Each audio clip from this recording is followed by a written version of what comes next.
Hey everyone, welcome to my channel. My name is Cami and I'm starting up my first ever movie review. We're gonna start movie reviews on this channel. I hope to make this a thing. I hope you enjoy.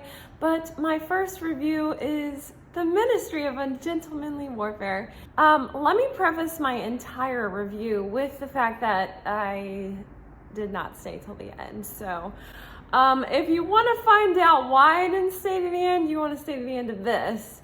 But let's get into some of the positives about the movie. Let's talk about what the movie did right. The major point of this movie that did so right, which I could jump up and down for, is the male cast. Are we seeing an all-male lead cast that are strong and they're manly, and it's kind of like, you know, Predator? We got some Rambo, even though I haven't seen Rambo. I'm just talking about these strong action heroes.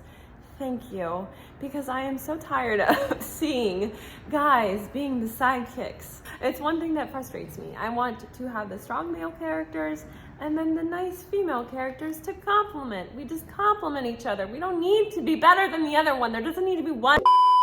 It's not, I won't get too into it because I'm passionate about this. This movie did a great job. Thank you so much for having some strong male lead characters. That is what I want. We did a nice job in the beginning, kind of building some interest. You know, we've got the guy who does the bombs and setting up the characters a little bit, but this part of the film was very, very short-lived, unfortunately. I personally loved seeing Alan Richardson with a bow and arrow. That was great. That gave me some Lara Croft vibes. Seeing a bow and arrow in film being used by a strong manly man, yes, I loved it. It was great. I enjoyed that. We've got a great cast. We've got some talented actors. This is exciting, right? We got some talented actors, great cast. There's some good action sequences. They know how to do it. You know, to shoot them up, we're blowing up the Nazis. It's, you know, we're doing this well. So we do have one female character who is stronger in that. And I thought the actress, I think her name is, oh, I'm gonna get it wrong. Isa Gonzalez. She did a very nice job. I thought she did, and I was judging. I was like, okay, typical token pretty girl. But I think she did a really nice job. I enjoyed the development in her character and what she was walking into.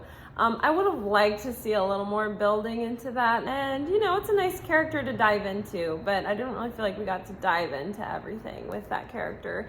And the movie is based on a true story. This movie is actually based on a mission that inspired Ian Fleming to write the James Bond series. How come I didn't know this? That is amazing! This story started James Bond, and we didn't play off of it. We didn't delve into it. Yeah, I don't really remember him besides he got a little miffed that you know, Henry Cavill took his lighter. That's basically the main thing I knew about him. I would have liked to know a little bit about him, you know, like maybe see a little bit nod to his personality or his style in there, you know, something that makes him him. A little nod to James Bond would have been cool. I'm sure there is some characteristic of him that could have been portrayed that would have connected the dots, but okay, we didn't go that far, it's fine.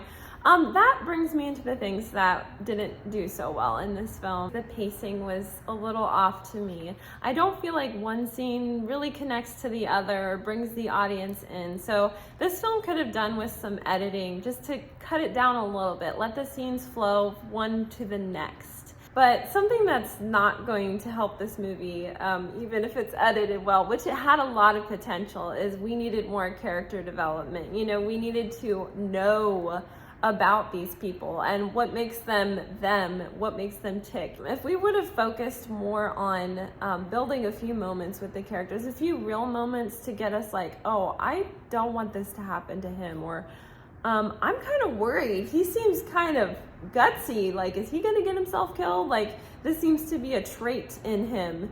And then we watch him go out and we're like, ah, okay, he made it. That was funny and cool. Like, we could have had some of those moments, but we need to know who these people are before we get invested. Otherwise, we're just watching some cool cinematography and action sequences, which is pretty much what we did. ultimately, this is what led me to not be interested enough to stay. I was just like, you know what? I don't know if this is worth my time. I don't know if it's worth my night. I would rather be at home, going to bed early, seeing my dog. So I left, I just didn't care enough to finish this story. I don't have a whole picture here, but I'm telling you what I gathered from the movie was not enough to keep me. And if you are a good film, you want to keep the audience invested. You want to pull them in the first 10, 15 minutes, and you want to keep them. So let me know in the comments if you think that I should go back. I have a movie pass, so walking out was not really a big deal for me. I can also go back. So let me know if you think I should go back, get the whole picture. Did you like the film? For me, it was a little long-winded, just like the name, because we never really got there. It took us forever. So I hope you enjoy this review. Let me know what you would like to see next, what movies you want me to review, and thank you so much for joining me. I have a lot of fun with this, and I love movies. I will catch you guys next time.